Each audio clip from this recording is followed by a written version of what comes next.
अस्सलाम वालेकुम दोस्तों, वेलकम टू अनदर वीडियो। उम्मीद करता हूँ आप सब खैरियत से होंगे। दोस्तों, आज हम आपके लिए एक नई वीडियो लेके आए हैं जिसमें हम आपको बताएंगे पंजाब यूथ स्कीम लोन के बारे में।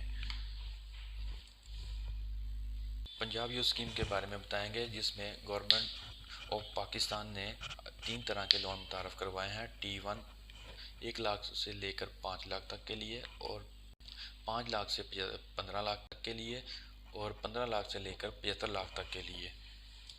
और दोस्तों, इस लोन के लिए जो जो डॉक्यूमेंट्स ज़रूरी हैं वो मैं आपको बताता चलूँ।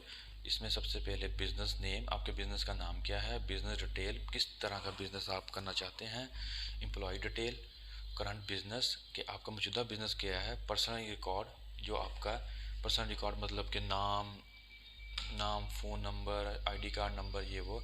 और इसके अलावा जो बहुत सारे डॉक्यूमेंट्स आपको चाहिए होंगे। चलें शुरू करते हैं अपनी वीडियो। तो सबसे पहले इसमें ये दिया गया है कि जिन्होंने पुराने सार्फिन ने लोन के लिए अप्लाई किया था उसकी दरख्वास्तें मुअत्तल कर दी गई हैं, लिहाजा दोबारा अपनी दरख्वास्तें जमा करवाएं।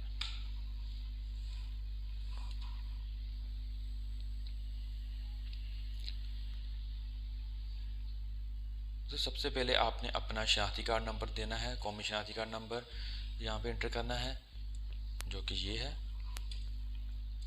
CNA इशू डेट जो CNA के ऊपर लिखी होती है कि आपका नादरा ने कब ये इशू किया है, कि अजरा तारीख क्या है, वो आपने लिख देनी है।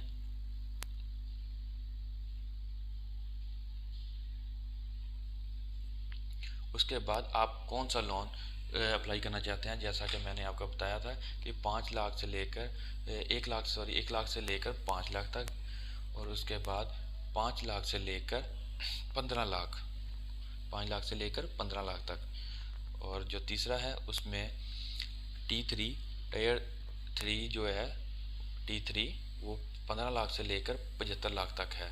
और मैं आपको बताता चलूँ, जो 5 लाख है उस पर शरह सूद कोई भी नहीं है, वो आपको बिल्कुल शरह बगैर शरह सूद के दे रहे हैं। और जो 5 लाख से लेकर 15 लाख तक का लोन है वो आपको शरह सूद 5% पे मिल रहा है। कि उसका आपने फ़र्ज़ करें आपने अगर 1 लाख दिया है तो आपने जो वापस करना है वो 1,15,000 रुपये 5,000 रुपये वापस करना है। इसकी शरह सूद ये है। और जो तीसरा है वो है 15 लाख से लेकर 75 लाख, इसकी शरह सूद 7% है। कि मतलब कि 1 लाख आपने लोन लिया है तो आपको उसका 1,07,000 देना होगा, वापस करना होगा गवर्नमेंट को। तो मैं 5 लाख के लिए अप्लाई करूँगा। अच्छा दोस्तों, आ जाते हैं अपने फॉर्म पे। पर्सनल इंफॉर्मेशन सबसे पहली इसकी कैटेगरी है पर्सनल इंफॉर्मेशन, जिसमें आपने अपना बैंक सेलेक्ट करना है। उसमें 3 किस्म के बैंक हैं, national bank of Pakistan, Punjab bank of Pakistan और अस्करी बैंक लिमिटेड। इसमें से कोई भी आप बैंक सेलेक्ट कर सकते हैं, जैसा कि मैंने national bank of Pakistan select कर लिया है। इसमें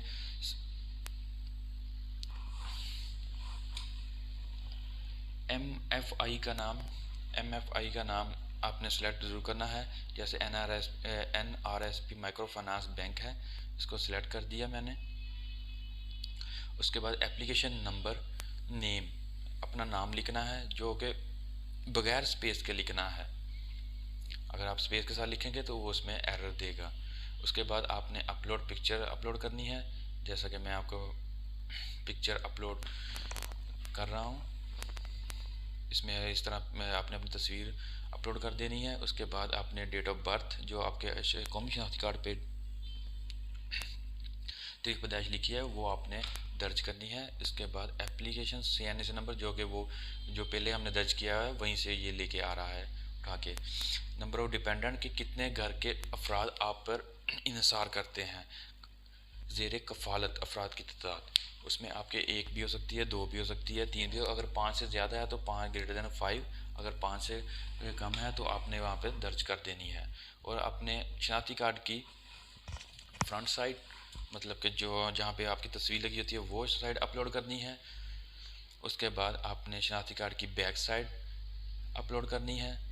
उसके बाद शनाख्ती कार्ड के अजरा की तारीख के इशू डेट क्या है जो कि वो भी पीछे से लेके आ रहा है। जेंडर लिख देना अपना, मेल है फीमेल है जो भी है वो लिख देना। उसके बाद अपने वालिद का नाम लिख देना यहाँ पे। उसके बाद आप शादीशुदा हैं, सिंगल हैं, अदर्स हैं, आप जो भी आप हैं वो आपने यहाँ पे लिख देना है। सिटीजनशिप स्टेटस क्या है, no residence, resident, overseas returning. आपने पाकिस्तान के रहायशी हैं तो रेजिडेंट लिख देना है आपने। तो इसके बाद आपका रिलीजन क्या है, इस्लाम है, हिंदुज़म है, क्रिश्चियन है, सिख है, जो भी है आप लिख देना है। मैं तो इस मुसलमान हूँ इसलिए इस्लाम लिख दिया है। Do you have any disability, अगर आपको कोई मजदूरी है तो आपने यस लिख देना है, अगर नहीं है तो आपने यहाँ पे नो लिख देना है। उसके बाद आपने एजुकेशन की अपनी बतानी है कि आपकी एजुकेशन क्या है, मिडिल है, मैट्रिक है, एफए है, बैचलर डिग्री है, मास्टर है, एमफिल है, जो भी है आपकी आपने यहाँ पे लिख देना है। अपने डिग्री के मतलब जो भी आपने क्वालिफिकेशन हासिल की हुई है वो आपने यहाँ पे लिख देनी है। उसके बाद आपने एजुकेशन की डिग्री की जो तस्वीर है वो ऑप्शनल है, अगर आपने अपलोड करना चाहते हैं तो आप अपलोड कर दें, अगर नहीं करना चाहते तो रहने दें, इससे कोई फॉर्म पे फ़र्क नहीं पड़ेगा। और आपके पास स्किल क्या है, आप किस चीज़ में अपना बिजनेस करना चाहते हैं, civil technology, computer operating system, computer skills, program language, different है। मैंने तो कंप्यूटर स्किल सेलेक्ट कर दिया है। परमानेंट प्रेजेंट एड्रेस, मौजूदा पता जहाँ आप अभी लाहौर में रह रहे हैं या कहीं भी रह रहे हैं तो आपने अपना यहाँ पे प्रेजेंट एड्रेस लिख देना है। उसके बाद प्रेजेंट प्रोविंस, सूबा कौन सा है, जहाँ जिस सूबे में आप रहते हैं। हमारा तो पंजाब लिख दिया है। प्रेजेंट डिवीजन कौन सी है, लाहौर डिवीजन बनती है।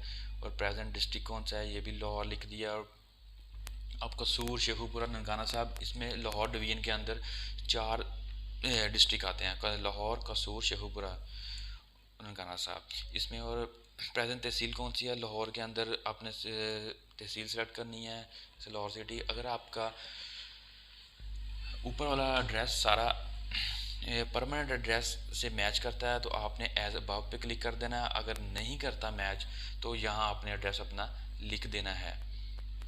मेरे ये एरर आ रहा है लेकिन मैं इसको देखता हूँ। लाहौर, मैं इचरे में, लाहौर इचरा में रहता हूँ तो इचरा कर दिया, यहाँ पे एज अबव कर दिया तो ये लाहौर इचरा यहाँ पे प्रेजेंट एड्रेस आ गया। इसके बाद प्रोविंस दोबारा लिया उसने, दोबारा सूबा लिया है, लाहौर लिया है, मुस्तकिल डिवीजन ली हुई है, दोबारा से उसने मांगी है, मुस्तकिल डिस्ट्रिक्ट मांगा है, मुस्तकिल तहसील मांगी है। उसके बाद प्राइमरी फ़ोन नंबर।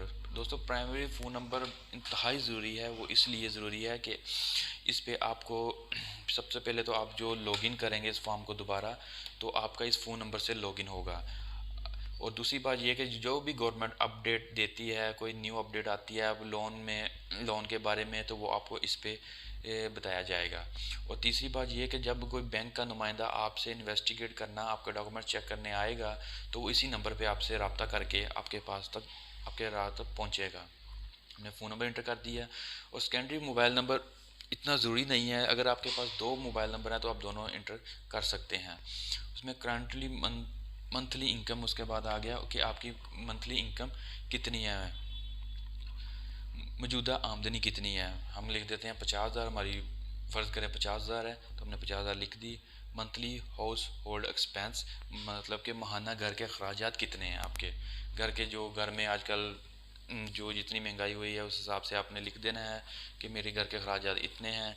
और सेव एंड प्रोसीड कर देना ताकि ये आपकी इंफॉर्मेशन मुस्तकिल सेव हो जाए। उसके बाद आप इसको ये यहाँ से सेव कर दिया। उसके बाद दोस्तों बी फॉर्म आ गया, बिजनेस इंफॉर्मेशन। इसमें आपने बिजनेस कैटेगरी, कारोबार की नौयत क्या है, नया बिजनेस है या पहले से आप बिजनेस को एक्सटेंड करना चाहते हैं, तो वो आप मैंने न्यू बिजनेस लिख दिया। इसके बाद इंडस्ट्रियल कैटेगरी, कारोबार की मरकज़ी हैसियत क्या है, ये आपने ये बताना है इसमें। उसके बाद बिजनेस सेक्टर, बिजनेस सब सेक्टर, इसमें बिजनेस इंडस्ट्री कैटेगरी में जो है कारोबार की मर्कज़ी अपने एग्रीकल्चर में करना चाहते हैं, मैन्युफैक्चरिंग में करना चाहते हैं या सर्विसेज में करना चाहते हैं, जिसमें आप करना चाहते हैं वो अपने उसमें बता देना है उन्हें।